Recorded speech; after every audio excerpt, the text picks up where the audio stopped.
Mhm.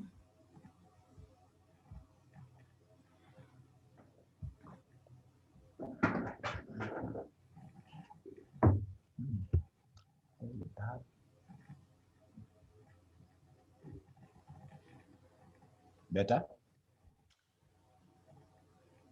Great. So Yeah. I'd like, oh, it's better. Can't see because I'm sharing my screen. Great. So in the interest of time, I'd like us to begin this first annual forum for SAIMUN. In front of you is just a clear picture of who we have today on the panel. First, I'd just like to give a brief as to why we decided to have the SAIMUN dialogue and why this particular forum is really important. Last year, we were able to host two different dialogues where we found we were able to tackle so many different issues surrounding our society, and even better, be able to connect our delegates and anyone who interacts with Saimun with a group of individuals who are, first of all, doing great work within our society, especially in line with the SDG. We were able to interact with individuals who are very supportive of young people and their efforts, and we're able to learn as young people what we can do. But something that came out very clearly is this is not a conversation that you just have one time and leave. It's something that you have to continuously keep doing and provide a space where we have different professionals come in and give us guidance as young people on what we can do to literally make our world a better place.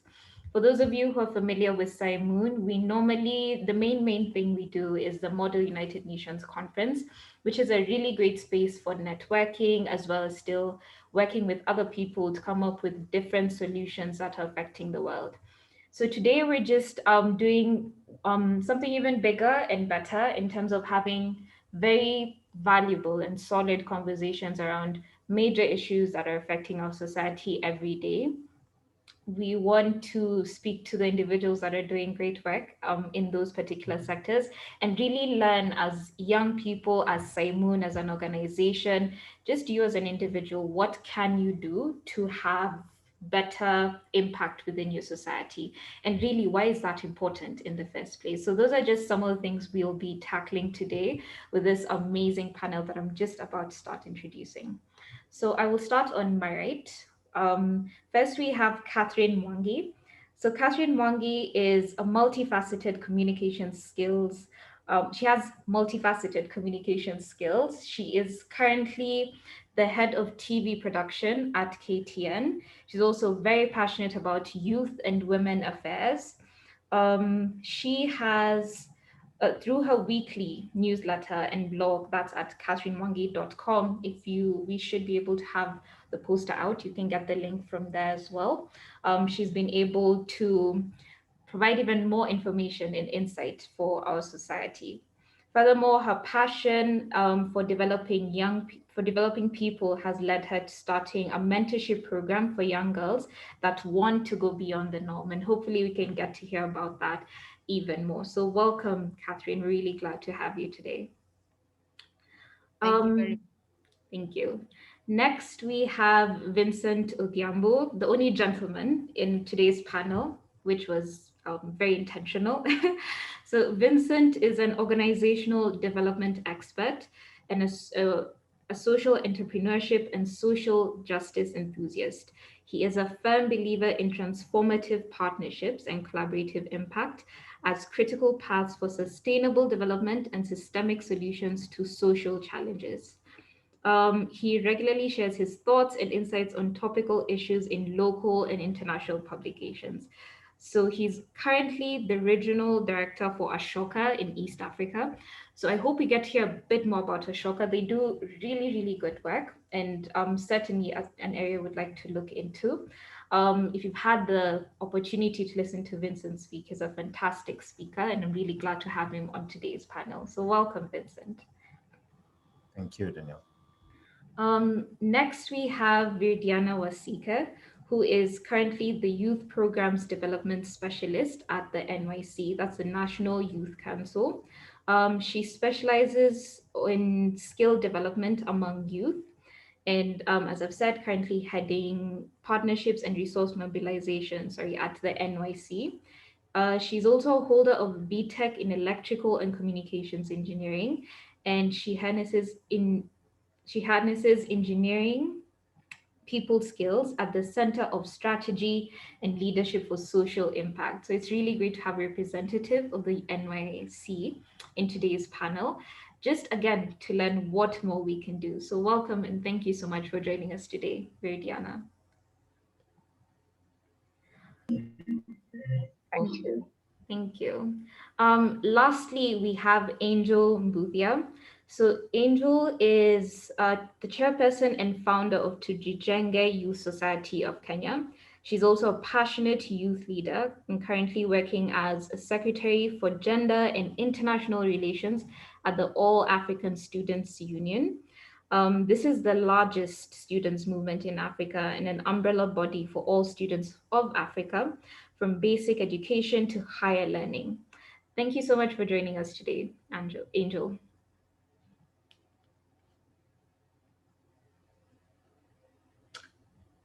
Great. Wonderful. So as I said, we shall just jump right into it. And first, I'd like to hear your views on where do you feel, when we talk about youth and women advancements, where do you feel we currently are at the moment? Are we doing okay? Could we be doing better? Where are we now? Catherine, you can start us off.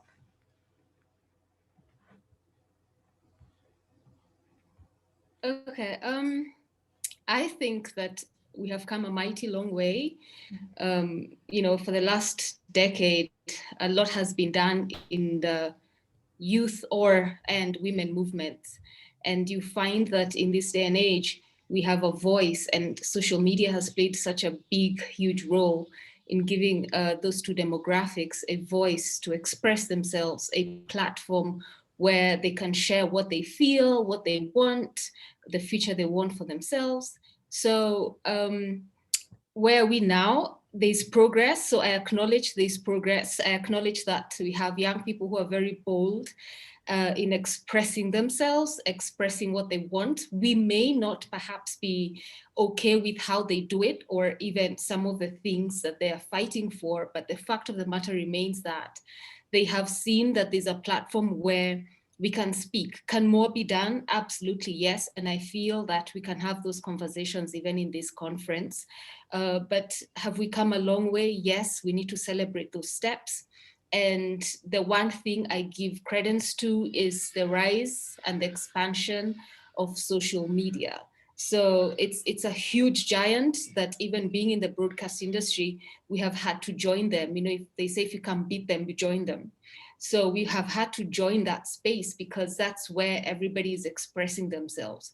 So I feel, yes, work has been done and more can be done. And my thinking is the next steps need to be modified in that we now start to have valuable conversations and not just anything and everything just because the space has been given. Okay, I like that. Valuable conversations. I hope this is one of them. Vincent, where do you feel we are currently in terms of youth and women advancement, and why do you feel we're there? Thank you, Dana, for that question. And I want to echo just what Catherine has said at the very beginning. A lot has been done. There's quite a number of milestones that we have achieved in terms of women and youth advancement, which I believe we wouldn't be here if it was not accelerated effort from the different players. It's government, it's private sector, it's at the family level, it's communities.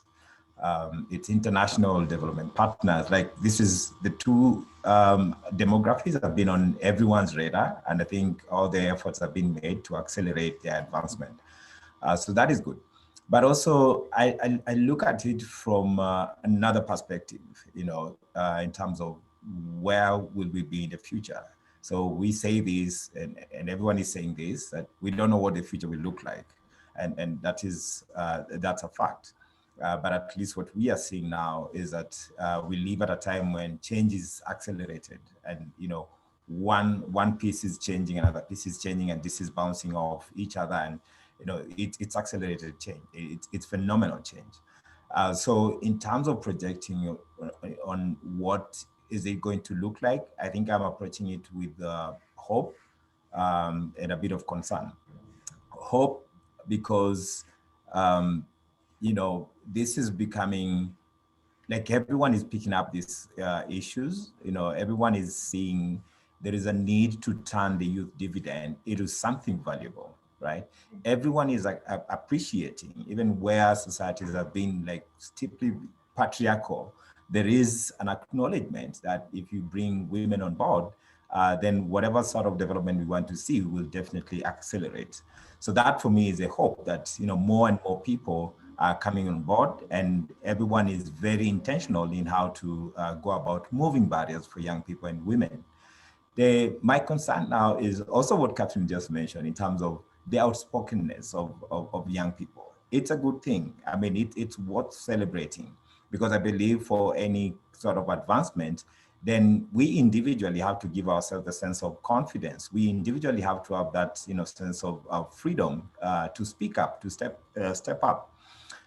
So my concern is just there is a lot of agitation, but most of the time also you see that agitation is not being channeled toward what will make a difference.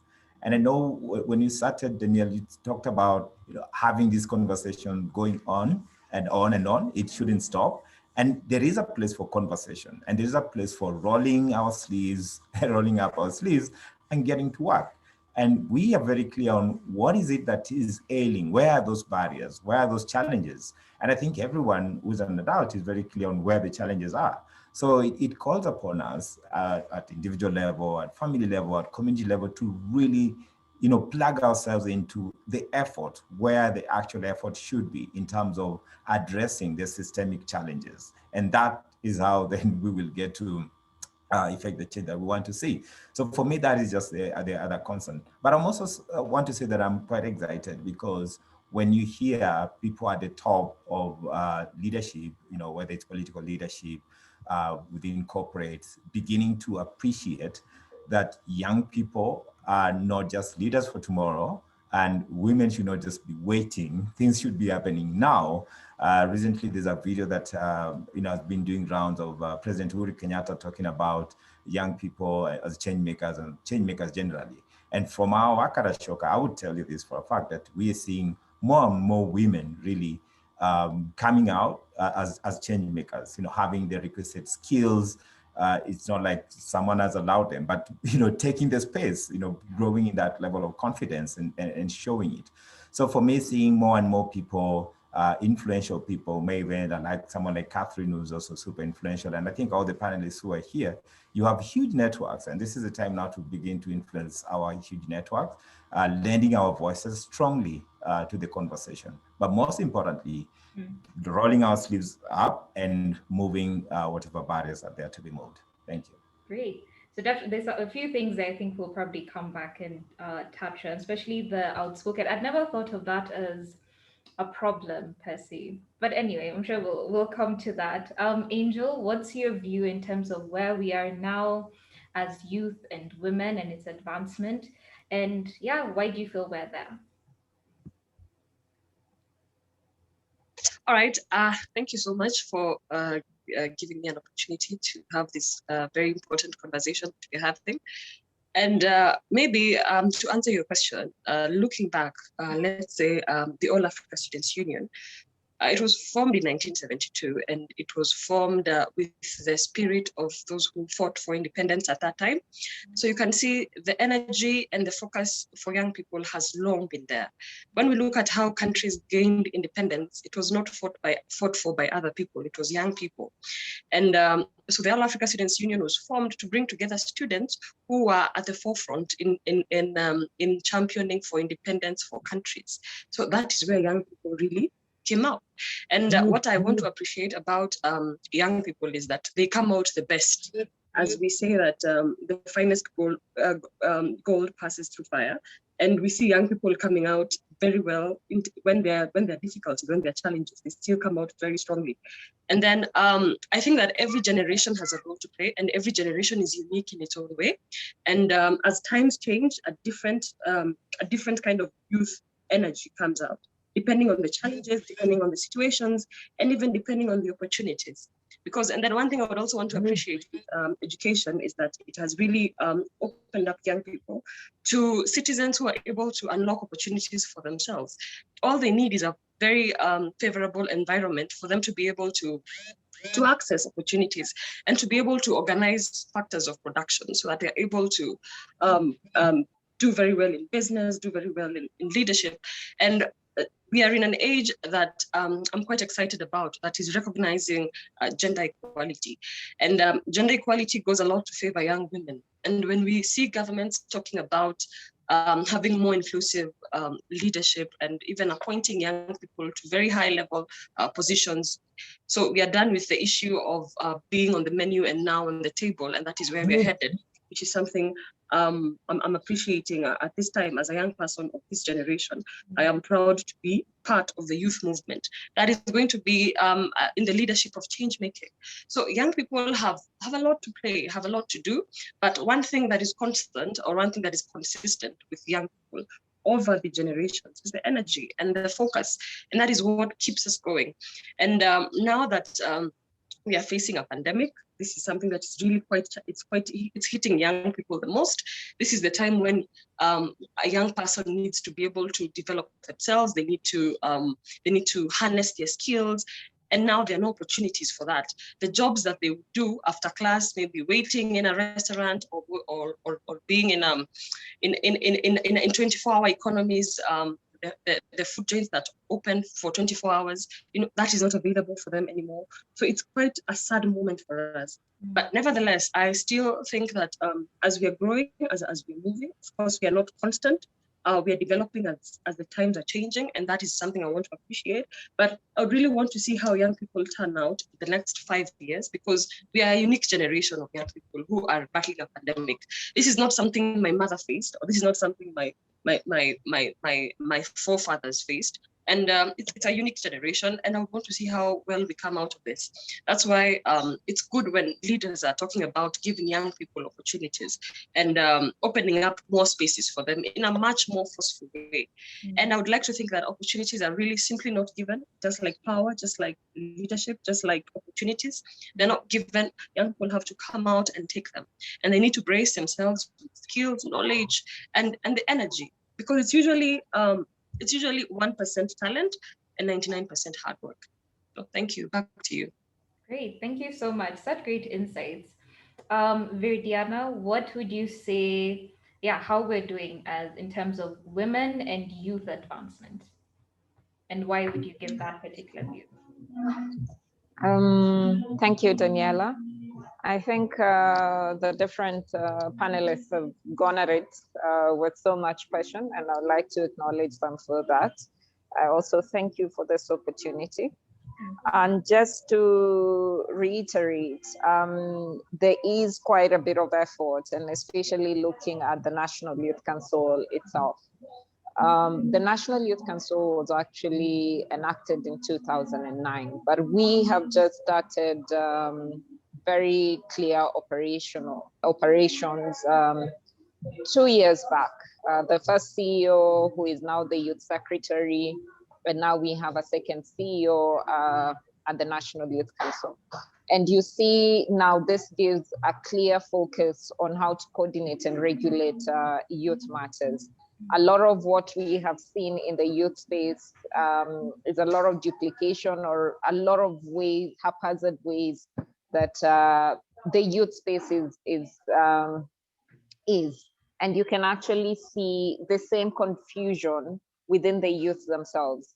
And this is where now we look and we ask ourselves this question: how can we channel our efforts together for really youth transformation? So part of what we are doing at National Youth Council is to come up with programs that really call on the nation, and we do it together for the youth.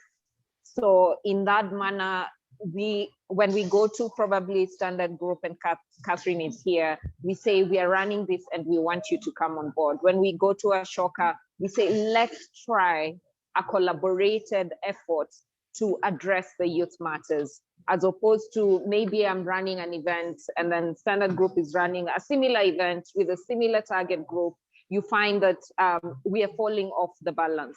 So looking at ways we can be able to bring that value and looking at ways where we can channel it together. I applaud the women. The women really know how to bring things together. And that is something that we are more or less, as an institution, we are also trying to learn and see how do women really manage to bring everyone together to champion a cause, and they are in that cause themselves.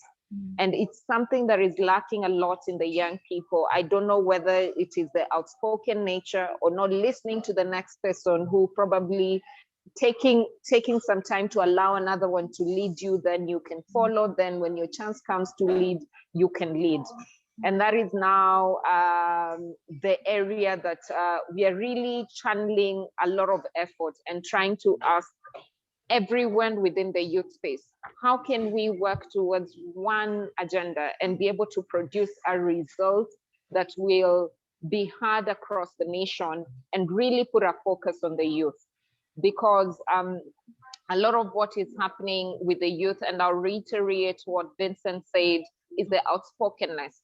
But how do you direct this voice? Do you direct it for bad or for good? A lot of what has been seen is that young people have directed this voice towards disrespect, towards dishonor, towards just abusiveness. And it's something that a lot of the older generation cringe about. And they say, who will take care of this generation? So it's something that we must also know that, yes, social media has come, but the streets will not bring the change. You look at the South Sudan, a young girl who went to the streets and we were all happy and everything. But you realize the regime went back to the boardrooms, to the older generation and everything. So the young people must understand that they cannot change the country without the older generation. I remember I asked Senator, the senator, I forgot his name. I asked him, how did you bring about change? He was one of the activists during campus. He said, we realized that us running the streets only would not bring the change. We went ahead and sat with the older people and told them this and this is what we want to do. And those people went ahead and spoke to them in the room where the young people cannot be able to access. So I believe it's time for the younger generation to be able to understand that they cannot do it alone, and social media cannot help them. They must be able to understand that they have to apply a hybrid scenario in order to be able to address this thing. And at the end of the day, the decisions are made at the boardroom level, at the extreme top level. And at this top level, demands respect, demands value, demands honor. If you go abusing someone, do you think they'll give you something? They will actually write you off. So that is what I see. There's quite, the space is open and available for us to utilize, but how we utilize it is the big question. Thank you. Back to you. Wow, this is really good. I'm really impressed with the angle we've taken, but very valid points, because in such spaces, even as an organization, there's always the expectation that you should be driving change. And I don't know, maybe it's how we've been socialized, or the thoughts around it as there's only one way to do it, there's only one language this people understand, or something like that. So this is a very interesting way to look at it. And again, it's probably what has already been mentioned, the concept of impactful, real change that we're constantly talking about. Such conversations more or less move on. So how do we actually get to that? So that's really, really good. Thank you so much for those great points. So as we move on to the next question, focusing a bit more on women advancement, this year for the International Women's Day on the 8th of March, which was last month, the theme was to choose to challenge. And okay, personally, I found it as a very interesting theme, in that it first of all gave people a choice. Many times the theme is very clear, this is what you want to do, but choose to challenge came with the concept of, what do you want to choose to challenge? But as a panelist, and in your view, why do you think it was a good theme? And, is the timing for this particular theme appropriate, if I can put it that way? Or why now for this particular theme? So probably Angel, you can start us off.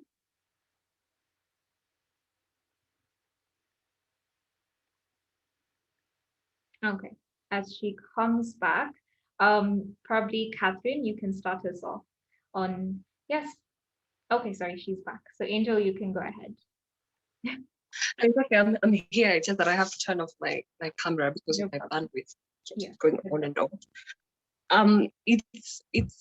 It's quite something. Maybe I like giving examples, maybe by telling my own stories at first before I throw it on to other people, because one of the things I spoke about at the University of Nairobi International Women's Day was about like I went into university politics when I was just in my first year. Wow. At the university, and I could hear all this talk about how politics is dirty and all that. But now I chose to challenge and got into politics, and that is where I am here today.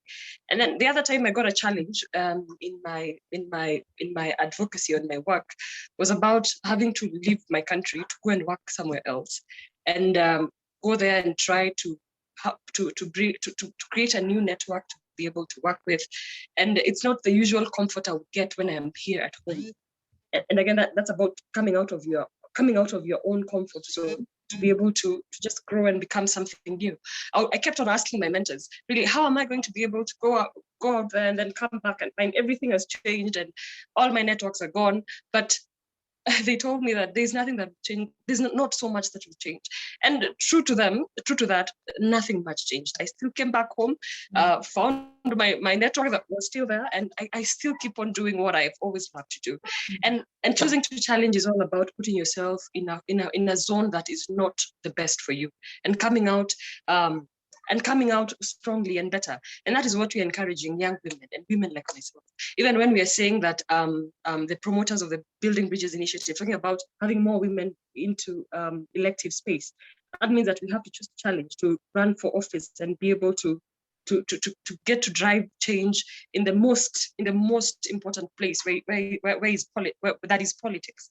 Because I find as women we get to be a bit laid back, and maybe we say, well, what are they going to say about this, or maybe my family, or we keep thinking about all those things, telling ourselves that maybe it's not the time, it's too early, or it's too soon. Men don't ask themselves those questions. Vincent will tell you. Men don't ask themselves those questions. When they see an application and they have 3 out of the 10, they still apply for them. Women, we try to, I don't have this, why should I go for it? So it's about choosing to challenge and going out of your comfort zone, throwing yourself at things that you would not think that you would do. But as long as you have the energy, as long as you have the focus. Because again, when we talk about women being the drivers of change, research has on and on, I keep saying this, research has gone to show that when there is gender equality in leadership, everybody wins. It's not about women taking spaces for men. That is now the narrative that we have to keep driving. And when we talk about feminism that is being misdefined, is not being defined appropriately, now there we miss the point. So as much as we need to fight, because these spaces are not there freely to be given to us, we need to take them. As we are fighting, we should put in a very fully spirited fight. When we get in there, people like Catherine, who are on top of those boards, who are driving and taking the media high, let us do it to our best. If it's leadership, let's do it to our best, so that we run as the best examples. Because when you look around, you'll find that young women don't have real role models to look up to. So when we are there, when we set ourselves to driving change and getting to those spaces where we can really show how good we are, let's keep doing it, because we need to set the bar really high so that others can keep being motivated. When we see Kamala Harris getting elected with Joe Biden into the presidency, that was so much motivation for so many young women. So we have to keep doing this. We have to keep choosing to challenge, whether social media is good to us, whether the law is favoring us or not. We have to keep choosing to challenge. Thank you. Yeah. Great. So it wasn't just a theme for this month in March. It's something we have to keep practicing. Great. Catherine, what would your view be? Okay, so Angel has touched on a couple of things that I think are really important. When she first said that she likes to give examples based on her own experiences. And like similarly for me, I like to go back to the basics and question things. And when you asked about the value of this Choose to Challenge theme that was up and running in the month of March. And the first question I had to ask myself is, wait a minute, every single day there's something I am challenging. I have, there's something everybody is overcoming, challenging, triumphing, jumping over. So why is this even a theme for International Women's Day? Because if you look at it from the nuclear level, as a family, there are things that at the end of the day, you look back and you're like, wow, today we overcame this. We decided to face this challenge head on, whatever that may be. So to have that as, and seeing a lot of women, and especially a conversation again on social media, women raising their hands and saying, I choose to challenge gender inequality, I choose to challenge misogyny, I choose to challenge rape, things like that. And it's important conversations to have. But the bottom line for me is, after the month is over, then what? Because if you're going to have conversations like that or start themes along those lines, curated and created for certain demographics, in this case to the women, where is this going? It cannot just be one day or 30 days in a month and we are done. And until the next Women's Day next year, or until the next thing happens and all the women have to come up in uproar. So the one thing I have issues with is the lack of longevity or a long-term plan to any campaign that is set or created tied to certain important global days. I would want for it to have meaning, more meaning than the day itself or the month itself. You find that we start things and our attention span or attention skill is, as human beings, naturally, we will latch on to that for maybe 10 days max before the next thing comes that will take us up. We go on a high, 10 days, another thing comes up. But where is the longevity? And you find to this day, we still talk about people like Martin Luther King, for example. Those, another generation, those are, okay, not our forefathers, maybe our fathers. So maybe to you, Daniela, it's your forefather, the age gap difference, but we speak about that person, that man, and the movement he created to this day. We borrow from that. Flip that coin and you have someone like Hitler who, again, same principles of creating movements, but they ended up destroying the world, or telling when you're raising your kids, saying you cannot, think or do what this person did. So it's the same principles that were put in place, but one man chose to do that for the good of his community. Another one chose to destroy a certain community.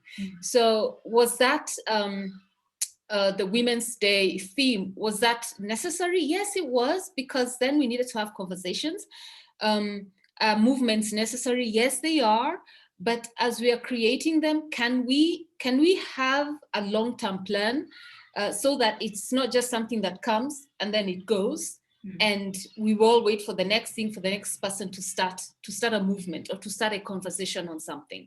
But to say what Angel said, yes, we need to take up these spaces as women, as young people.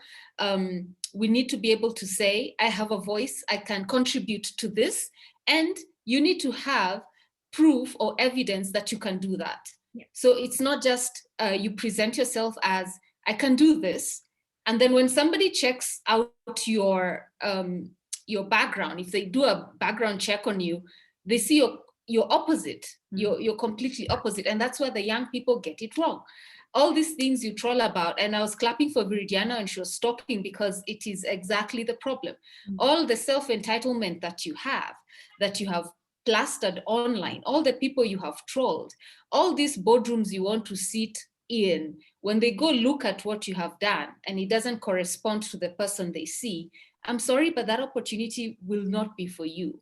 So there has to be correspondence as opposed to dissonance onto who you are as a person, your character, your values, and the things that you want to achieve. And you have to realize that you will not do that by yourself. It's the era of collaborations and partnerships. And if you imagine you're going to do that by yourself, then there needs to be a recalibration of your mindset. So that would be my contribution to that question. Thank you. Great. I could not agree more. I feel this particular point of how we as young people are dealing with the new issues coming up and probably the methods we're going about it, it's something we definitely have to review because they're not working. So, and why would you keep doing the same thing that doesn't work? So, we need to switch up. And definitely agree with you. Even as an organization, the concept of entitlement, where because you are young or because you're a woman, this position, you deserve it. It doesn't really work like that, in the real world. Great. So thank you so much. Vidhyana, what would you say about the particular theme for Choose to Challenge? Thanks, Daniela. I think the theme for Choose to Challenge, as Catherine has put it, was a bit a question for me as well. I was in a panel actually for that Women's Day. I think it was held by UNODC. But then I asked myself, every day I am challenging something, and is it just for the sake, or is there longevity on it?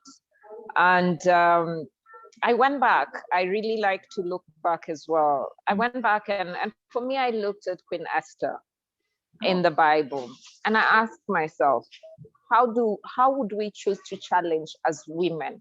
How do powerful women bring change? Because for me, those are critical lessons in order for me to bring change.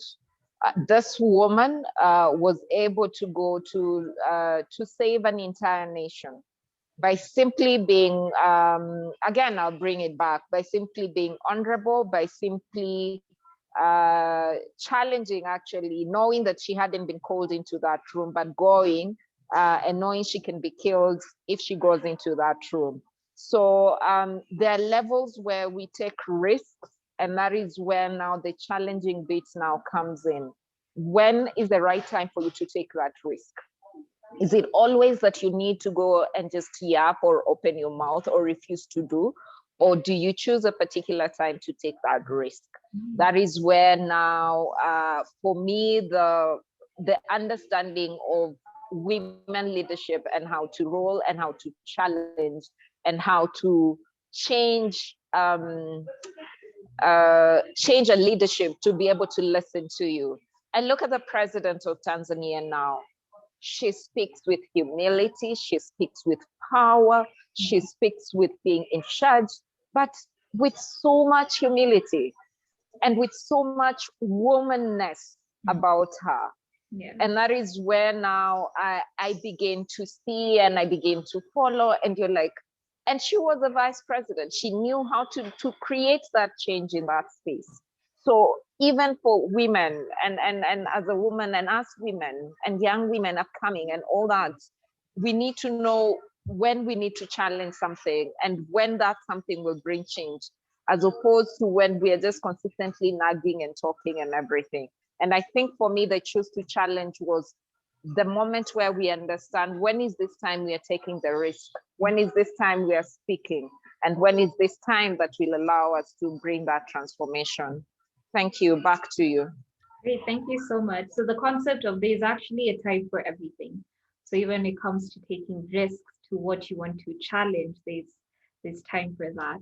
Finally, Vincent, what would your view be for this particular theme? Yeah. Good.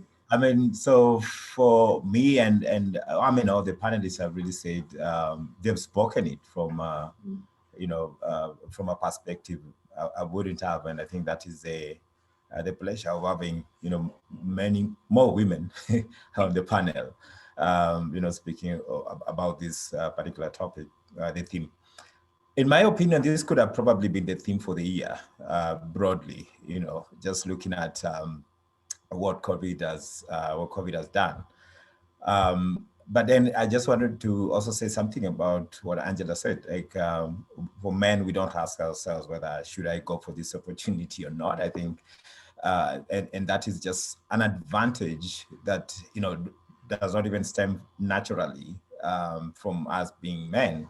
I think it's more of a social advantage, which is something that shouldn't be. I mean, if it is it's an advantage that comes from a social construct, then this should be extended to everyone, to women. And the same thing also for young people. I think they will look at, older generation, people are never hesitating, people kind of know it all, but it's also because of social construct of what is expected of someone who is older.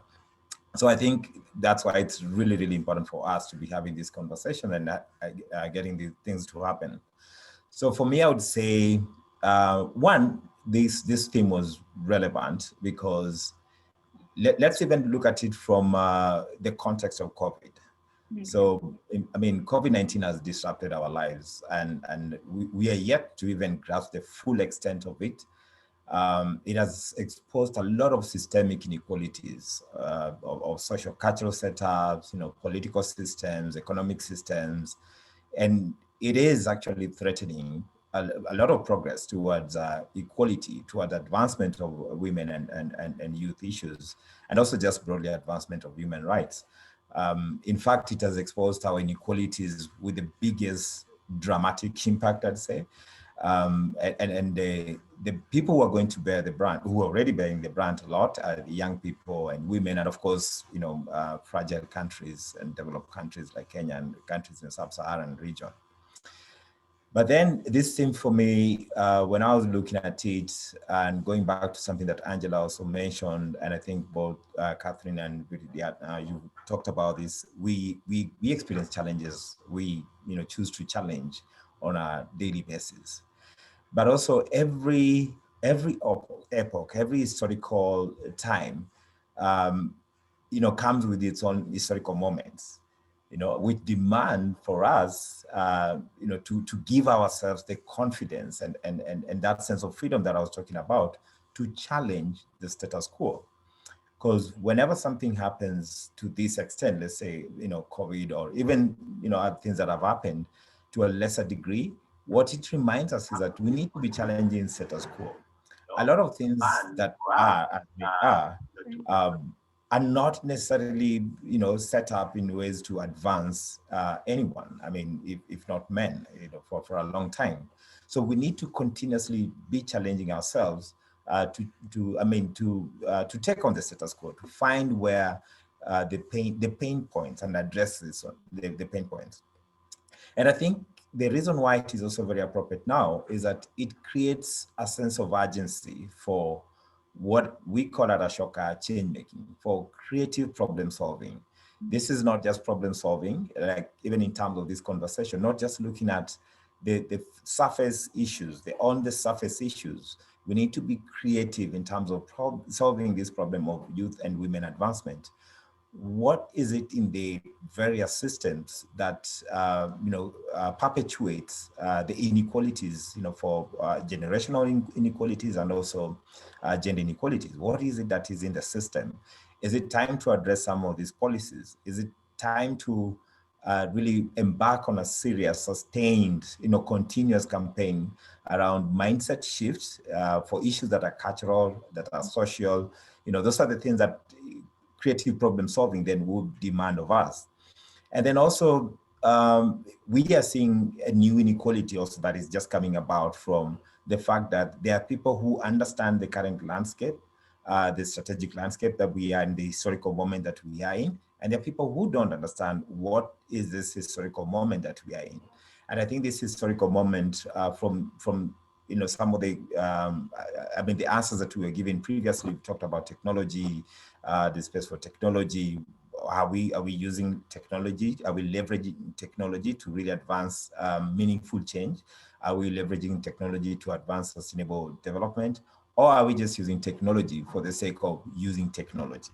And I think that is where my concern is with young people.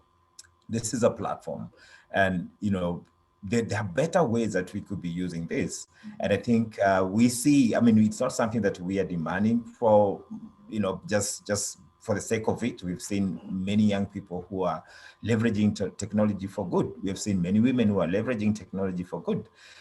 So it is something that having that awareness of how we can tap into the opportunities that are present in this current historical moment, and using that to challenge ourselves, to choose to challenge, very intentional. And I like the theme, because choosing is very intentional. The challenge would be there, but do you choose to challenge, right?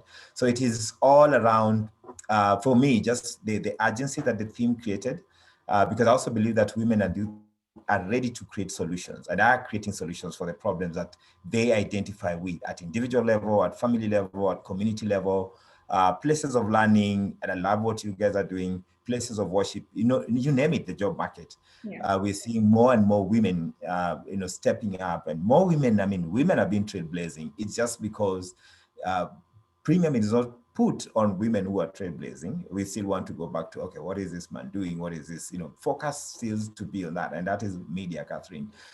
Focus seems to be always, the spotlight seems to be always chasing men, to spotlight on men, like, oh, this is what they're doing. So I believe that this theme help us to really think of the barriers that we need to break, and continuously break these barriers. And the most important skill for one to confidently and successfully choose to challenge is the ability to be a change maker. Regardless of the area, being able to understand a problem at its very deepest place, where it is within the system, think about the solution. And it has to be, the current world is really demanding of us to think of innovative solutions. And again, most people think when you talk about innovative solution, you're thinking tech. Not necessarily. We just have to be very innovative. For women advancement, for youth advancement, we have to be very innovative. And then also we have to give it a holistic approach. It has to be a holistic approach. You don't want to just appear by yourself because you're running a certain campaign. You don't want to appear as just as an activist, solo activist. You don't want to appear just as a single organization, doing this, or even SAIMUN, like, okay, this is what we're about. You want to, approach this from an ecosystem, from an ecosystem level. And I think this was also alluded to, when young people feel, because we have it and we know it. And by the way, being young, it's transitioning. I mean, it's not forever. So because, there is that feeling that we know it, we have it, this is our time and all that. And that's a good thing, because at every historical moment in time, it's young people who have always stepped in to do the most amazing stuff. But it's also important to know that there is another generation ahead of you that has come ahead of you, and there's another generation behind you. So thinking about this from an ecosystemic perspective, and also looking at who are the other players that I can drop in. And then that is the only way I think we can promote the change we want to see. And that is the only way we can effectively and in a sustainable way choose to challenge and make this theme not just be a one-off theme, make it something that speaks to our lives, going forward. So we know that there are those who are ruling this new game and those who are not ruling this new game. So it is high time to open up the spaces, whether we're talking about youth advancement, women advancement. Let's think beyond. It's important when you put this on the leadership of this kind of conversation on those who are affected, so the women and youth, but it's also very important for us to think beyond those two groups. Who else do we need to work with? Yeah, absolutely. Gosh, I hope those who are attending are learning as much as I am, and those on Facebook as well. If you have any questions or comments, please feel free to put them in the comments if you're on Facebook, and right here on the chat box as well, so that we can be able to read them. So much learning on my end. What I really appreciate about all the points you've given, it's so strategic. It's not just, oh, this is what you must do. There's an appreciation for strategy, an appreciation for timing and creativity. So even all these changes you want to do, you can't just say you want to do change. You have to think about how you want to do it. You have to think about the timing. Something that rarely comes up is the concept of collaboration. Unfortunately or fortunately, there's always the concept of, you yourself, what you need to do. But there's certain things you have to work with other people. It's just how to have, the most effective impact.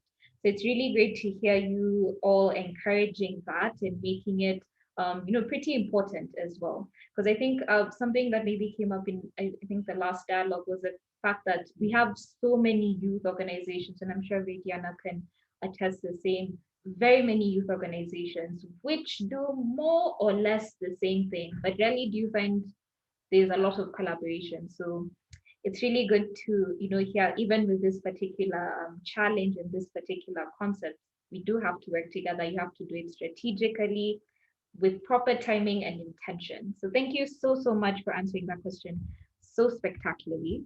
I'm sure our audience is also learning a lot. So in terms of, so leadership is normally a pretty big thing in a big area. In SAIMUN, obviously, leadership is something we're trying to develop in a slightly different way. So I'm just curious to know, in your view, what are the main challenges or hindrances, especially when it comes to having youth and women in leadership positions? Vidhyana, you could start us off. Thank you. I was waiting for this. I knew you'd throw it at me to start. Yes. Now, I think the major challenges facing youth leadership is actually the value that you bring on the table, and understanding that you can be able to describe that value in a different manner. We run a program called the Accelerate program.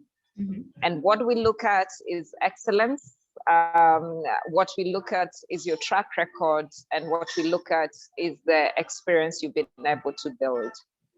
A lot of young people also do not understand that leadership is a process, that you move from step A to B, and you don't start from step Uko B, and then you come to, and then you have it there. And they must understand that it takes time to be a leader. It takes time to address a crowd. It takes time to formulate a policy. It takes time to implement a project. It takes time. Mm-hmm. And that is where young people think everything happens just like that. So for young people, this is the biggest hindrance. You come and shout. Daniela comes and shouts at me, I am a leader, and rightly so. Right now, I need that position. Yeah. And it's the position I'm currently holding. And I look at you and I ask you, Daniela, do you have 5 years experience in this? Do you have another 5 in this? Do you have another 5 in this? Then you beat your chest for me and you tell me, where am I going to get that experience? Yet, usually when you're given the starting position, you say, I can't sweep that room. I'm clever than sweeping that room. But you don't realize when you sweep that room, you're learning excellence. When you're picking that rubbish, you're learning about something else. It's the story about the farmer and why young people don't get there. Farming is literally hard work and perseverance and patience and waiting for that for the food. It takes time for you to see the food, and that for me is the biggest gap for young people and young men, young women. Yeah. When you look at women approaching leadership, I really like women in the sense that a lot of what we do, we are questioned. Either when you're a leader, you're condemned. When you're not doing something, you're condemned. When you're not. But women have understood the art to be able to work with the season. And even when you see women in leadership, they seem to have understood that process. They seem to be able to mentor the young people, the young women, to understand that process. So for me, when we look at the barriers with the women, it's probably just the opportunity, but they have come a long way. We were discussing previously, and we looked at the number, actually the Mental Health Wellness Week that we did as National Youth Council. We looked at the Miss Mental Health Wellness Week and the Mr. You can see there is a total distinction. This young girl has an appreciation. She went to research, she went to look at content, she went to look, and it's probably because we have done more women empowerment and they have learned. And then when you look at the gentleman who was Mr. Mental Health Wellness Week, you can clearly see that he was clueless and he didn't care about the facts. He didn't care about, and that's where now I throw it back to Vincent and I say the generation of young men also needs to be built in the sense that, yes, and I stand here and I'm a woman and I advance women matters, but I also look that there is such a widening gap in men leadership. And that's, they need to develop that, because you're seeing even now more women are taking leadership positions and everything leaving behind one gender. How is it possible that we can move together as a generation, as a gender? How can we move together? Because when you talk about gender, you talk about both men and women, the others with both qualities of men and women, everyone. How can we move together? So in my thought process is, one, the young people need to understand that it takes time to get wherever you're going, and you must start by cleaning. Anywhere. You don't start on the top. And those are important lessons in life. You must start at the lowest level and grow. And if you do start at the top level, Daniela, by the way, you will have gaps. You will still have gaps that you will come back to learn. So go through the right process. And then on the other side is on the leaving no one behind, on us moving together as all of us, and not only women and forgetting the men. Thank you. Back to you. Great. Thank you so, so much. Vincent, what do you think? Do you agree with Viridiana, or what do you have to say? Yeah, I agree with Viridiana in terms of and support what she said, but also in terms of just how we are approaching the whole conversation around gender. A message is really spot on, and this is something that it's a topic that I'm really also passionate about, because what I'm seeing is that we are now having a generation, including my generation, honestly, that is still very much stuck on the traditional or the old kind of definition of who a man is. And so I think there's a lot that needs to be done within that, if I may call it, value chain of growing up experience for men, at the family level, all the social institutions, whether schools, churches, religious bodies, and all that. There's need for a lot to change, because the world has changed, and that's a fact. I mean, it has changed. It has changed. I mean, and so what was viewed, the social construct around what a woman is all about, changed like many years. I think by 80s, when all this was really picking up steam, it had already changed, right? But the growing up experience for young men still is the same thing. I mean, there's no new template. And this is because we just don't know how else should they be raised. So a man is still defined around the constructs that come from the economic perspective. You are the breadwinner. The cultural beliefs. It is only a man who should do this. And also, I mean, religion also plays a really big role in terms of, keeping us in the past, with all honesty. The things that should be relooked, right? And so for me, it is all that is still, we end up, if you think of it as a value chain, we still end up producing men for the 60s and for, all the previous years, not men for this generation. But again, that does not mean that we feminize men. I mean, I think one thing that is also very clear is that in a didactic relationship, I'm just forgetting where I was reading this, but I read this, and it's scientifically proven. If you are dissecting the feminine power and the masculine power in a didactic relationship, it is always that the feminine power is more powerful. But women don't know that, Angel here, Viridiana, Catherine probably know it. And it is because the power that gets things to happen, and Vidhyana, you made a mention of High Excellency Suluhu in Tanzania, the power that makes things move is not always the aggressive, abrasive power. It is a soft power. But we are seeing a situation where women are moving away from their domain of power, like where they have the mastery, to try and get into the domain of men. And men know best how to fight in that domain. And so that is why we are not seeing a lot of progress, in my opinion. And usually I make this comparison to other countries also. If you look at, let's say Rwanda, Uganda, when you talk thinking about political leadership, and now even in Tanzania, and you kind of just assess the context there. There is something that you will see, and I'm not going to mention, I mean, this is going to be like a homework to all of us. You will notice there's something distinctively unique about how, the women leadership in those countries are advancing, and then you come back home and then you will see a different story. It's the same thing when I'm looking at, within the country. Again, I'm not gonna mention, but this is just homework.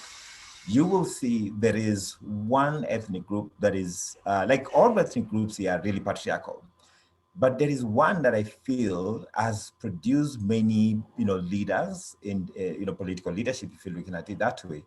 But it is one of the most patriarchal, really, really patriarchal up to this point. I mean, it is very patriarchal. But then you ask yourself, what is it that is happening here?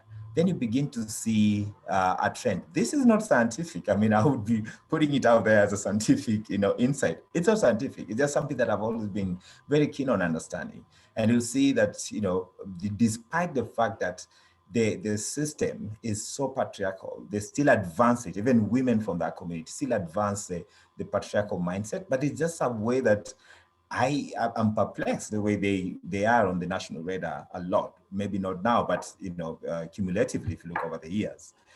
And so the question also was, what are the barriers? I would say for women and also for young people, really. And I'm saying this from also very personal perspective, personal experience, what I've seen. When everything is being propelled from a social construct, it is problematic. So young people are not allowed the spaces that they should occupy just because their social construct is that you are young. And with that comes the connotation that you probably don't know what you're going to talk about, you probably don't have the experience and all these kind of things.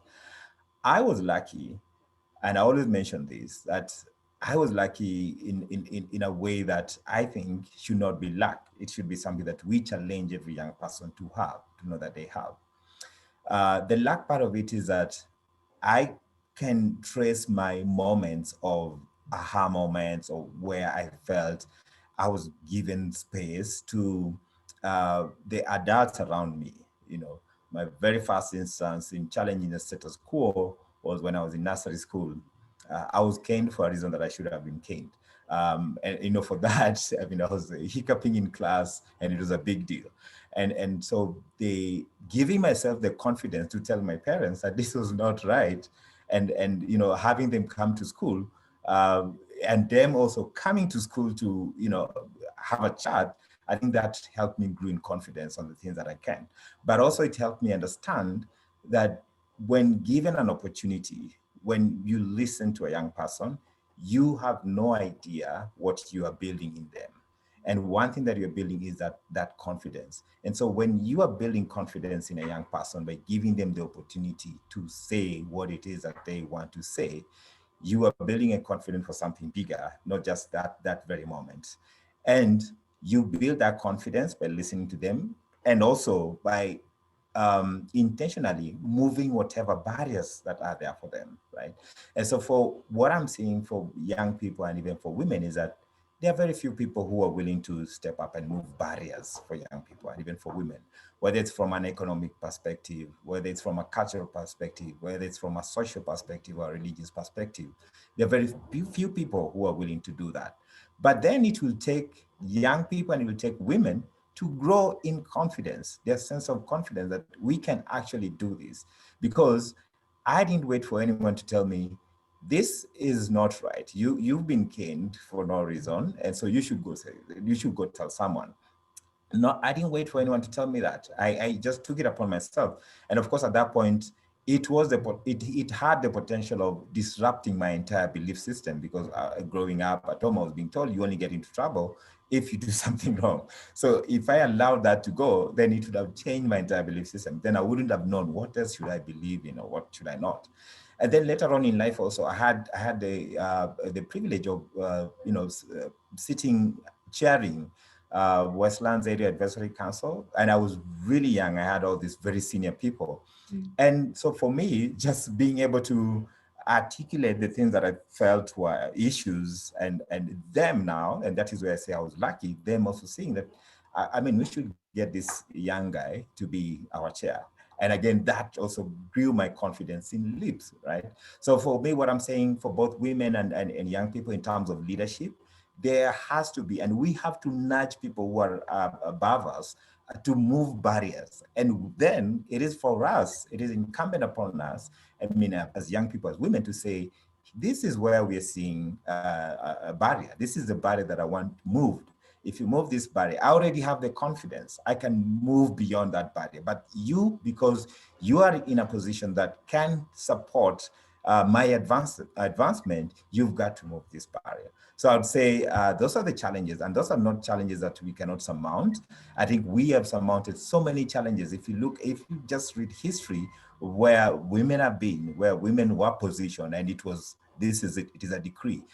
Whether it is a decree attributed to God, I mean, it is a decree. Whether it is a decree just attributed to elders in our community, it was a decree. But we have seen, progress over time, and we can still do a lot. The same thing with young people. We now have young people who are in their teens, and they are already self-identifying as change makers. Why? Because they are seeing a challenge in their community, and they're not waiting for anyone to tell them there's a problem. I mean, they know if it's cleanliness is next to godliness, I want to do something about it, and they step in and do something about it. And they don't shy away from asking people around them, adults around them, hey, can you come and be part of this?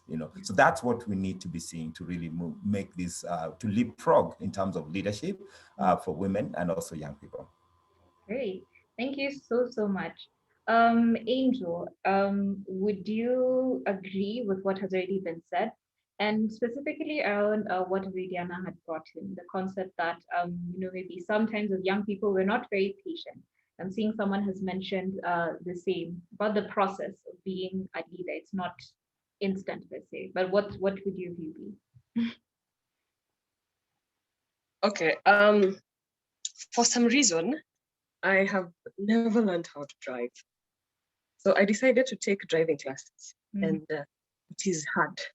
I don't know why people make it look so easy, but it is very difficult. The gears, I don't know what, it is so complicated. And so I thought to myself, if this is we young people agitating to be in the driver's seat for this nation, and we don't understand the complexities, and those who are there make it look so easy, and so like they're underperforming, and we don't know exactly what is there, it's quite something that is quite something as young people we don't understand. So when we see a president locking down a country, we wonder, what was going through his mind before he was doing that? Didn't he think of the economy? Didn't he think that he's wearing his own shoes and he knows how it feels like? And we here as passengers, like the passenger have always been, I have never thought about the complexities of driving.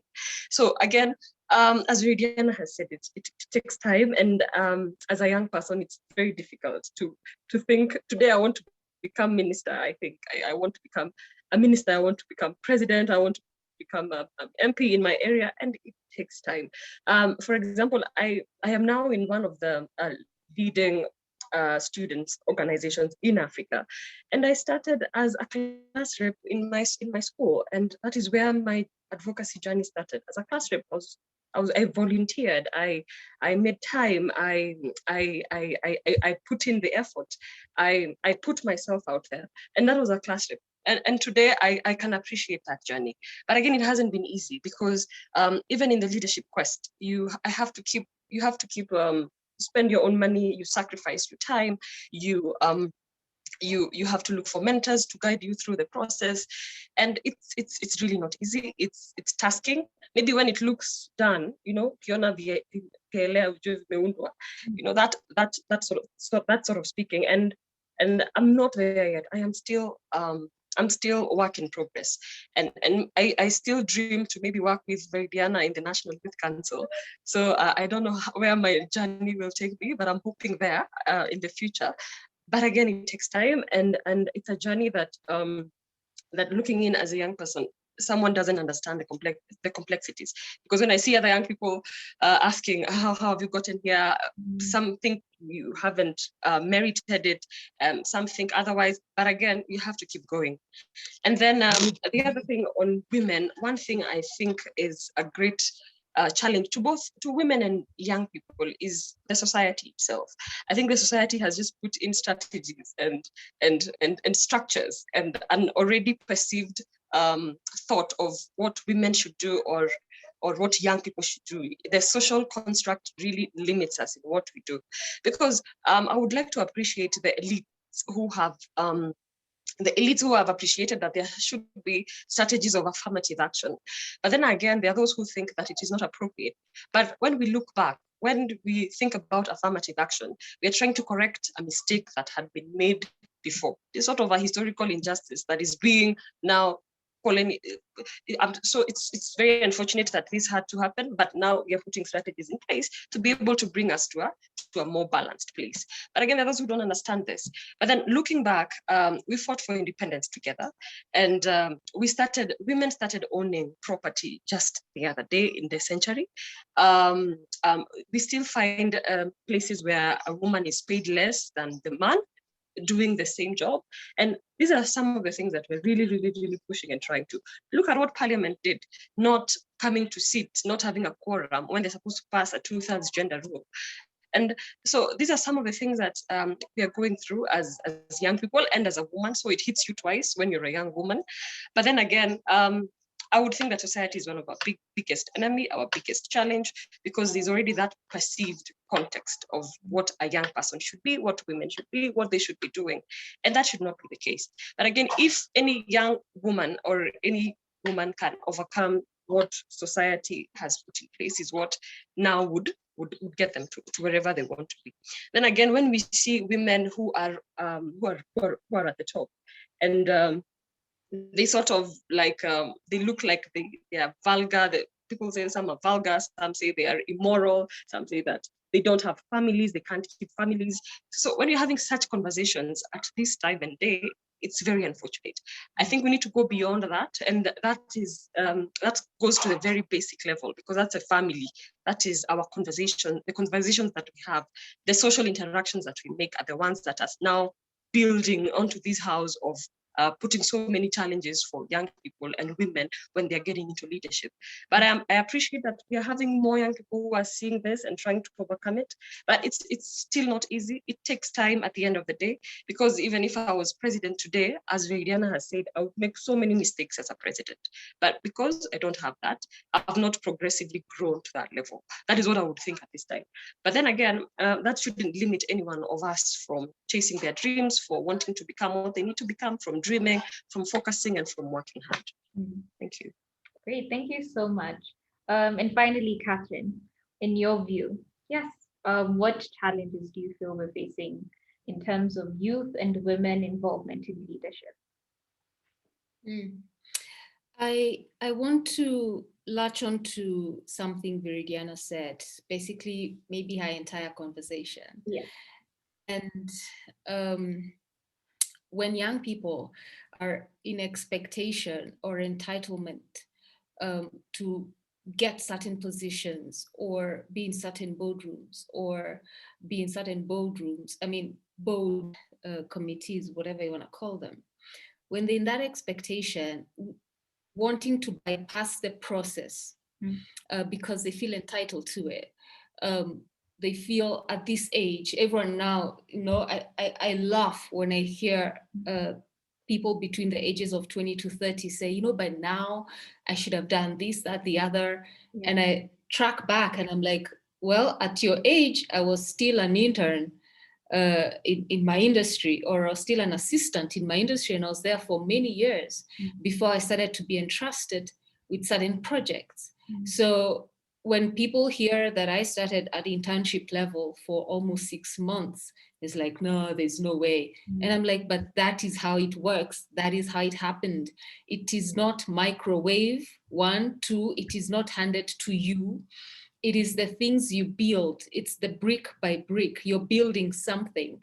And the minute you bypass a step and find still your way to the top, like Viridiana said, something will be amiss, and you'll make those mistakes, and it will impact and destroy people's lives, because there's a portion you jumped in your rush to get to the top that could have taught you or given you some wisdom and maturity on how to handle that which you're running to do.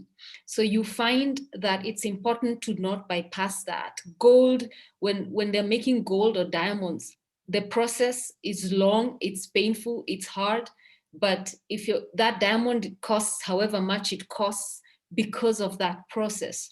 So the flip side to that is, when we don't get the opportunities we are fighting for or we feel entitled to, then the giving up mentality checks in. So everybody thinks the world is unfair. Everyone is against me. I've knocked on many doors. I have applied to many places, and everything is a no. You know, instead of looking internally to see what must I develop, or what's around my community that I can start with. We cannot despise small beginnings. I say that all the time. And so you find our young people starting to have suicidal thoughts. And if you look at last year, there's some statistics, I forget the percentage, but the highest number of suicide came from the young demographic. And you're like, wait a minute, your grandparents, were they made of steel that they went through so many eras of challenges and difficulty? And for you, because you've maybe trekked for a year, you give up on life, you know? So the threshold or the capacity for young people to withstand pain, to withstand challenges is lacking. And that comes from just a poor mindset where you expect things to be handed to you. It does not work like that. And if you bypass the process, you will mess up at the top. And that's why you heard Angel say, you know, there are women at the top, you look at it like, how'd you even get there? Like your morals and your characters are totally, you know, in conflict. That's what it is. You bypassed the process that could have taught you how to be graceful for the position you hold, how to have wisdom to handle people of different ages, how to present yourself. So you find those mistakes happening there, and you can tell.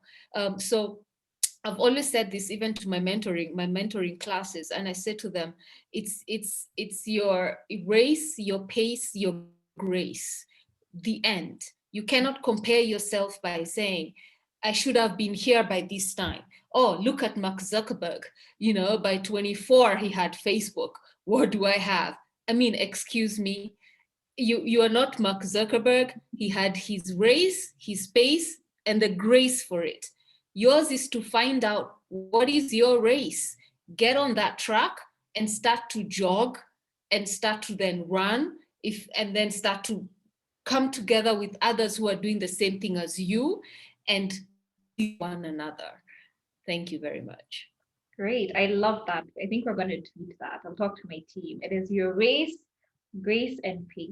Lovely. Such a nice way to just wrap that particular question. So just as we come towards the end of the conversation, just maybe one major question that probably people already think, because we really opened up in terms of the challenges that are happening, the barriers that could be there, and from different stakeholders, from ourselves as young people or as women, and from society as well.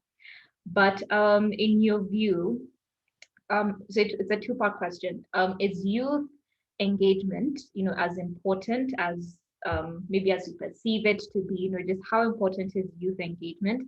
And yeah, what suggestions would you give for young people to be more impactful? I think already you've touched on a few, but if you have any further advice on how any young person who actually wants to make an impact they can, what few tips would you suggest? But yeah, so first, is it important? Is it something we need to really focus on? And if so, how can we go about it the best way possible? So I'd like to start with Angel. Okay, before okay, she's back.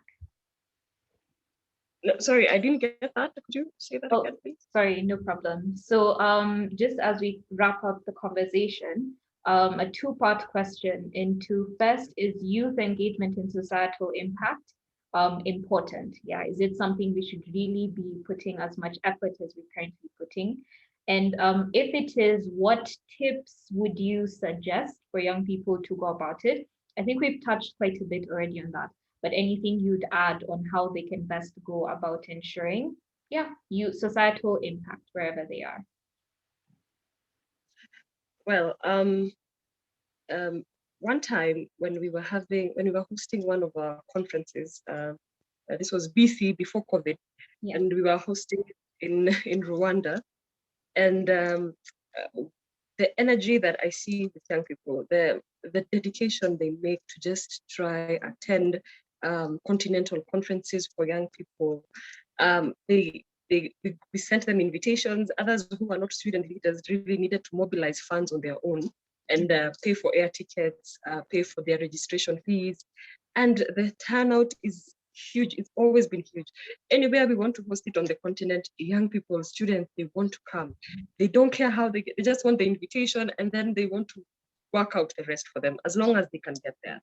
And that is one of the things that I've really been encouraged about by young people. And the energy to want to connect is something that is really keeping them focused, is keeping us focused towards getting things that we want, towards networking. Now we understand the true value of networking. It's your net worth. And those engagements are quite important because it is there where we brainstorm on many issues like global citizenship, which is now coming into settle in young people.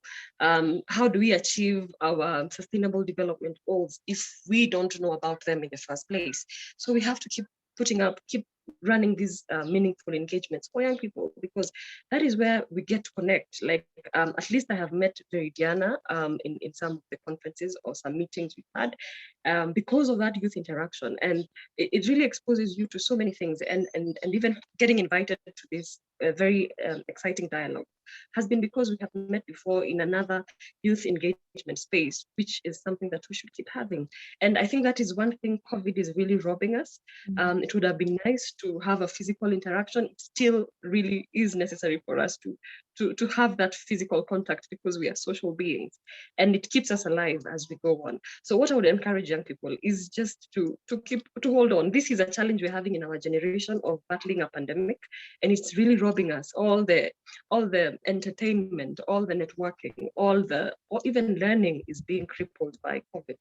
And that's something that is really, really dragging us down in our generation, because we're only youth once. And how we make use of this time is what is going to really dictate how we move forward into becoming senior citizens. So these meaningful dialogues are quite exciting. Let's keep having them. Let's keep having that youth engagement. Let's keep encouraging young people to have to drive social changes in the community. Let's keep encouraging leadership. It is not in vain, because I am a product of such conversations. And I would really want another young person or many other young persons to benefit from such engagements. And I would definitely keep encouraging that we do more of such discussions. Thank you. Great, thank you so much. So it is not in vain. Vidiana, in your view, in terms of youth engagement, is it something important? And what other tips could you add in terms of Thank you, Daniela. I think, first of all, I must acknowledge that youth themselves can also open spaces for their own engagement. I will take the example of Angel herself. I went to University of Nairobi 4 years back, and I said, there's this program I'm running for young people, and I think it's beneficial. Her track record spoke for her when she went to speak to the, I think her track record spoke for her to the VC, to everything, because she was such a disciplined young leader. Yes, she would do advocacy work, but they knew the value that she would bring. And that in itself opened the opportunity for other young people within the institution. So from a meaningful engagement perspective, young people have to also look at ways that will really open doors for themselves. The value, the track record that can speak for them. For instance, when Angel spoke about from a class rep to now campus leadership and all that, it was process that the university had seen her, that she can be able to do several things. And that is why they gave her the confidence to be able to say, oh yeah, you've had this engagement. I think we can have this kind of meaningful engagement with the larger part of the university. So meaningful engagements are, and it's one of the critical areas we look at National Youth Council. Are we going to just engage with young people for the conversation, or is it an impactful engagement? And this now transitions us into ensuring that we are putting young people into a challenge-driven solve problem approach. Even when you look at how we approach the Mental Health Wellness Week, we looked at it from a solution point of view. There was a marketplace where we know young people have not been able to access markets. So we put a marketplace. We know young people cannot access psychology. So we put safe spaces where we had tents with psychologists, professional psychologists who could speak to them about mental health. We knew young people probably do not have access to leaders. We had these conversations with CEOs and senior leadership of our country to be able to have these conversations with young people. Meaningful. We knew young people do not have the opportunities to be able to pitch their ideas to top leadership. Yeah. We gave them that opportunity to pitch to top leadership.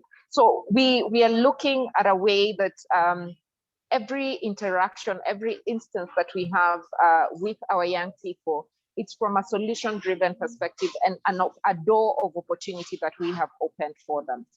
And that is why when you see there is the platform we run at National Youth Council, we call it Fursa, which is opportunity. And at every intersection, when a young person walks into National Youth Council, can you be able to see that as a place of opportunity?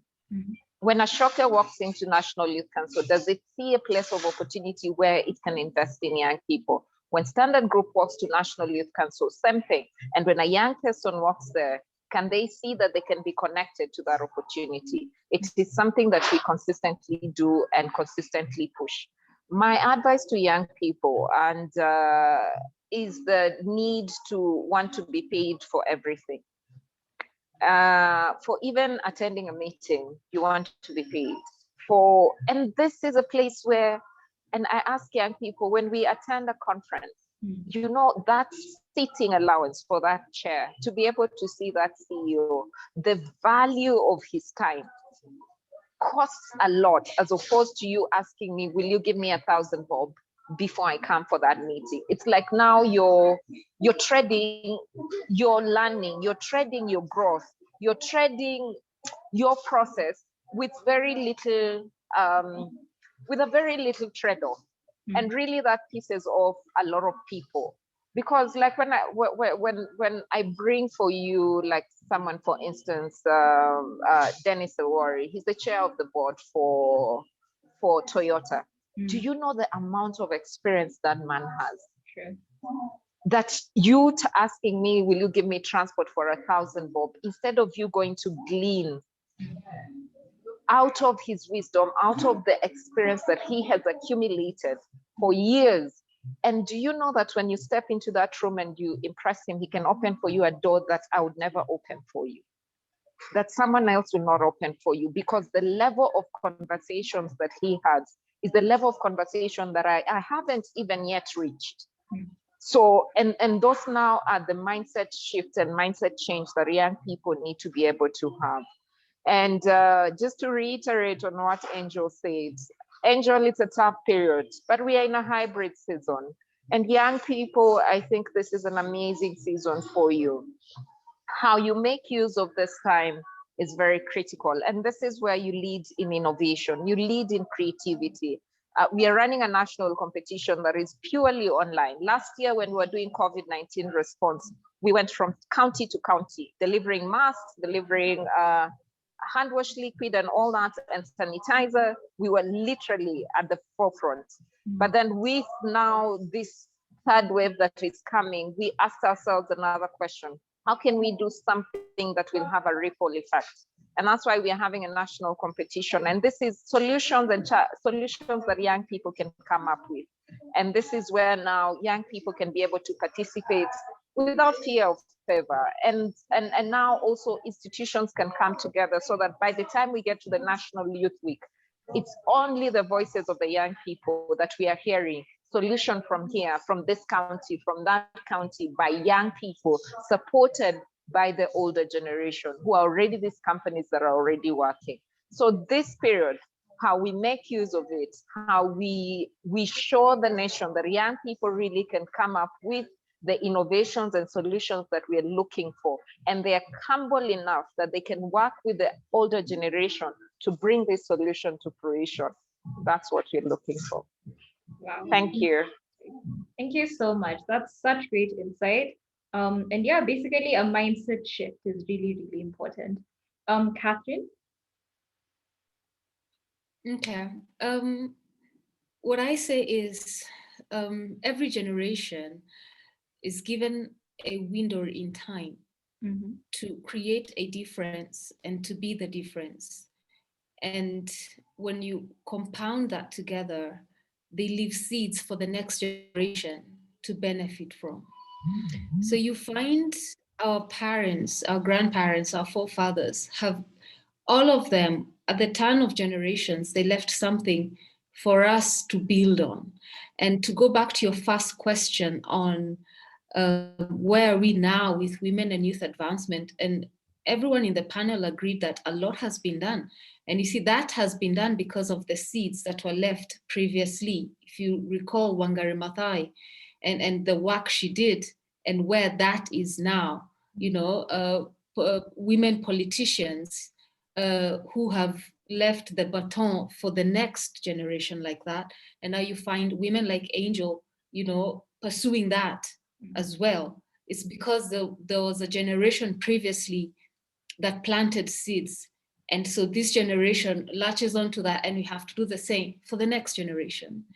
And so the question then has to be for women and young people as well, what seeds do I want to plant in this time? This is the window I've been given. I mean, this open window, open space to build and to plant seeds for those coming after me. And who are they?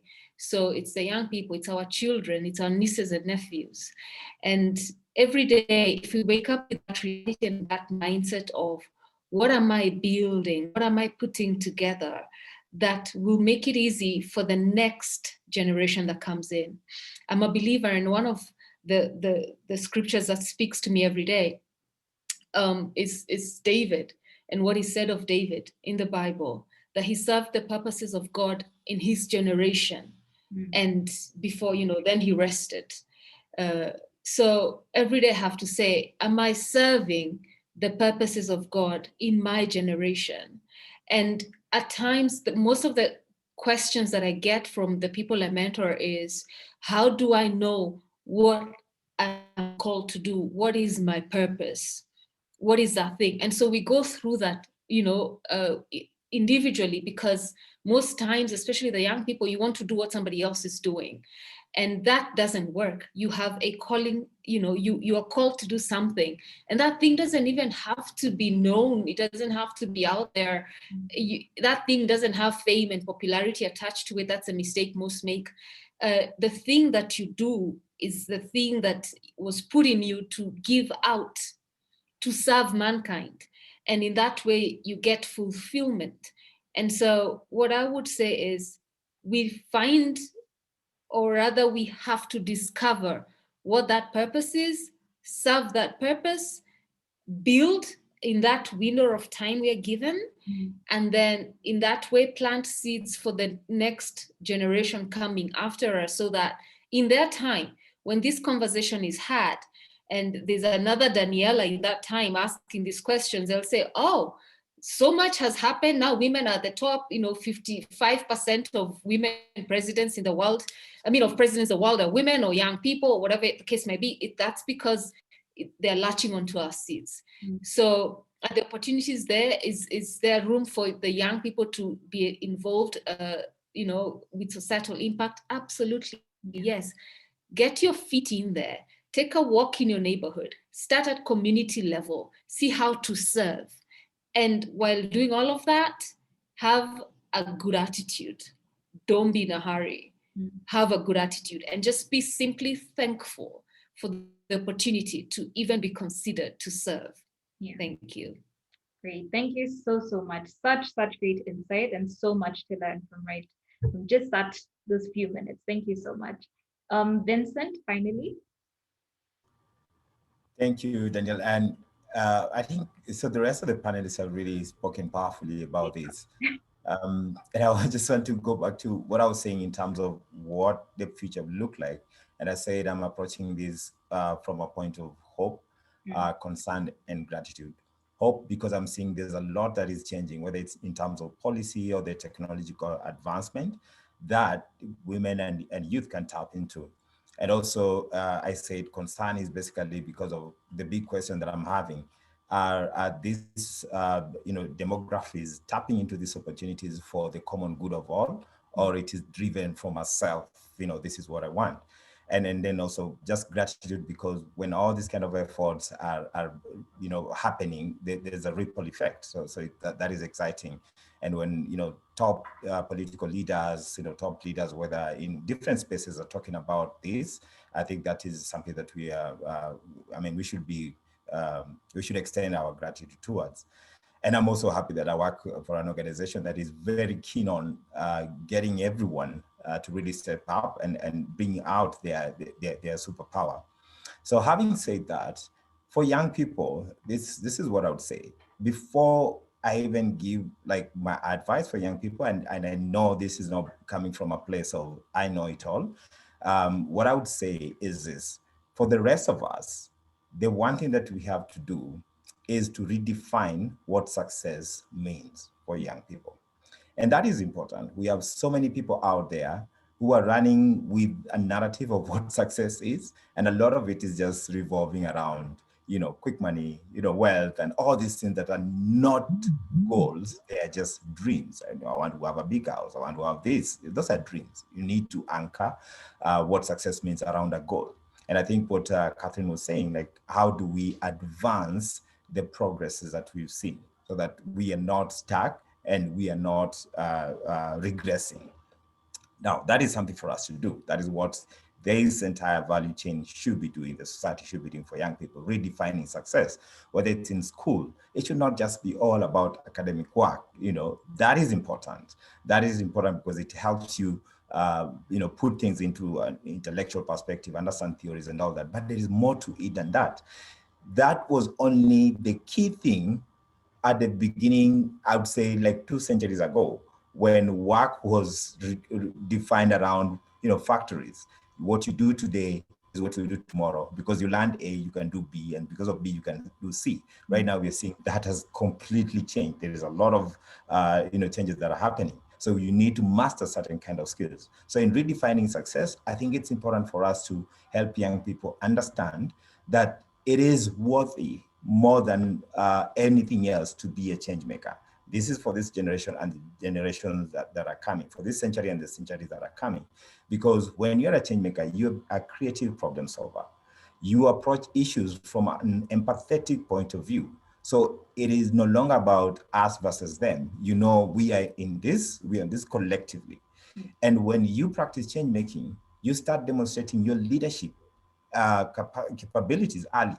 It doesn't have to be a position of leadership. It is wherever you are, you take responsibility and you are accountable to yourself and you're accountable to other people. That is leadership. And also you have to learn how to collaborate with other people. You have to see the world belongs to all of us. How do you collaborate? How do you develop team and work in teams successfully? So for that to happen, one, you need to you need to develop your consciousness around the big issues of the day. You need to develop your consciousness around the political issues, social issues, cultural issues, economic development issues.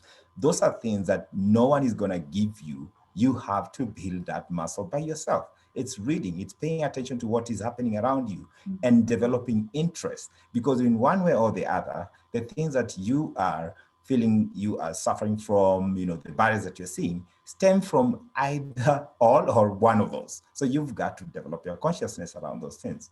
And then the second thing, you've got to give yourself the confidence. No one is going to come and say, hey, here is confidence. Like, this is how I'm going to build your confidence. Yes, we appreciate not everyone is born, like people, we assume that not everyone is born confident, but I tend to differ. I feel it just because of the way of our bringing takes away our confidence for some people. It is the school system takes away the confidence of most of us. It is, I mean, in education, it takes away the confidence. I mean, in places of work, it takes away our confidence. So we have to be thinking, how do I grow my confidence against all the odds that are there? Yeah. So give yourself the confidence and sense of freedom that you can do it, that you are here for a bigger purpose than just living by. Then the third thing is step up to work for a solution for something. It doesn't have to be big, because when you see yourself as a change maker, there are only two results to that. You're either going to be a first-class employee or you're going to be a first-class social innovator. You will be coming up with solutions. And we have to match the challenges that we are seeing. We have to outmatch them, even better. Not just matching, we have to outmatch the problems with solutions. And that's going to come from this demographic dividend that we're saying is a time bomb. It's not a time bomb. We need to see it as solutions. So you need to nurture that ability. It's not being taught in school. It's just you seeing, wow, there is a challenge in my community. I'm thinking of this solution. So begin to think of those kind of solutions and develop a team around it. Understand the ecosystem around that particular issue. And that is what, Viridiana was talking about. How do you tap into that ecosystem? It could be through this kind of meetups. It could be opportunities for internship. And you must be strategic. You start as a sweeper. That does not mean that that's where you're going to end. I was one at some point, and I was very clear that I mean, it was not demeaning to me because I knew I had something bigger in mind, so that was just a way of me getting an entry point to interact with people that I needed to interact with. Then the last thing I would say is stay in the game. Stay in the game. There is a lot of distraction for that age, for the age, the group that we say young, there is a lot of distraction.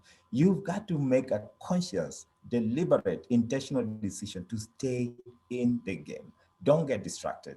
And if you do all this, I guarantee you may not just end up being like every other person that you admire, you will surpass. And the beauty of it is that you will have set a higher bar to the next coming generation. And that's what we have to do. We all have, every generation have to set a higher bar. I'll stop there. Thank you. Great. Thank you so much. I don't know if everyone is feeling as lucky as I am to get all this information and so accessible, and it's there for anyone who'd like to watch it later on. But so many lessons. So I'd like us to just go through a few comments from here as well as Facebook, just to hear what people are saying, and then just before we wrap up. Great. So who's this? So Stephen says that your values need to correspond to the opportunities you are looking for. That's such a nice way to sum it up. So thank you so much, Stephen. Could not agree more. Then we have Hi Ivy from South Korea. Thank you so much for joining us today. Usu says they are learning so much and they're really grateful for the forum. I'm very grateful for all the panelists who are agreeing to be part of this forum. Ivy says that I have seen most young people like me looking for popcorn or microwave success. I like that. So popcorn or microwave success and leadership.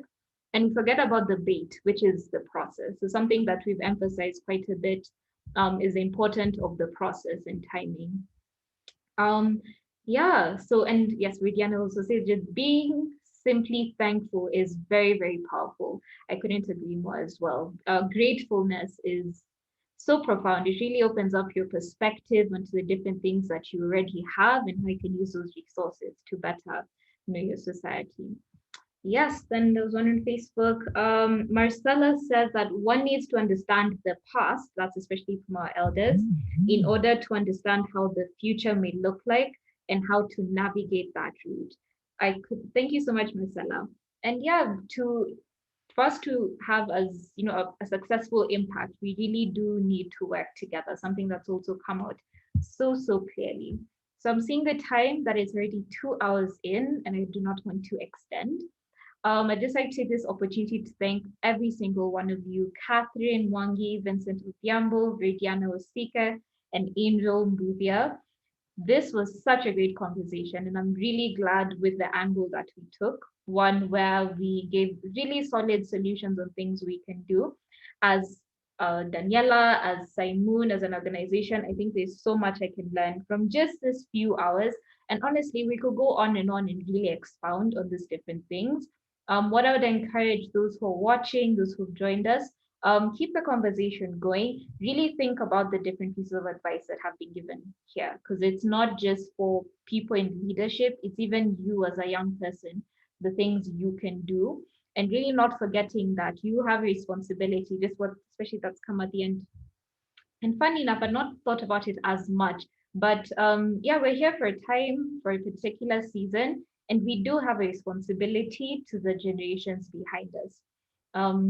It's so easy to think like everything is working and functioning for us and for our generation, but even we ourselves, we have a role to play for the people coming behind us and the people ahead of us. As we can see, I think this is testament of that.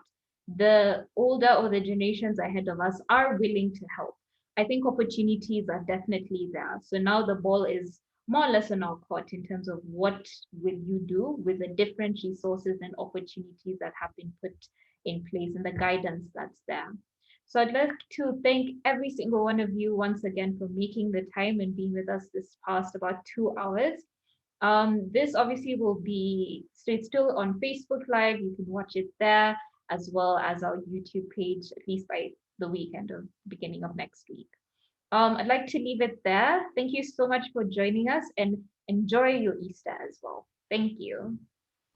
Thank you, Daniela, Thank for you so the much. wonderful facilitation.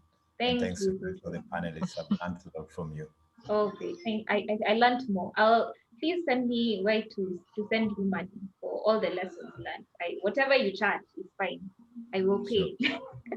All right. Okay. Good. It was a pleasure meeting you, Catherine and Angie and Angel.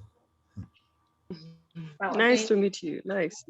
Yeah, I will Yeah. be in touch. Okay. Thank you so much. Bye. Okay. Bye. Thank you.